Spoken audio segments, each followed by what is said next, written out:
Dobrý deň, v tomto videu si ukážeme, ako zmeniť heslo v setupe. To znamená heslo, ktoré nám bolo automaticky vygenerované pri priradení vlastne pri objednávke. Takže ak sme v setupe prihlásení pod svojím klientským číslom, ideme na môj účet, heslo do setupu a tu nám máme staré heslo. To je to heslo, ktoré vám došlo v e-maili. To je toto heslo, čiže si ho skopírujeme, vložíme ho sem a zadáme si nové heslo.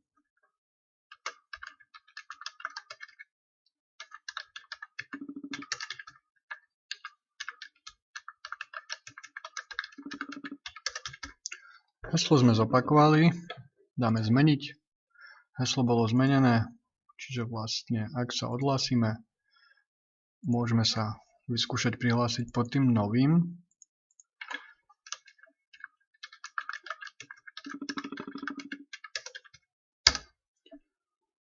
A funguje, čiže ide už to nové heslo. K tomuto videu zatiaľ všetko, tak vidíme sa v ďalšom videu, teda počujeme.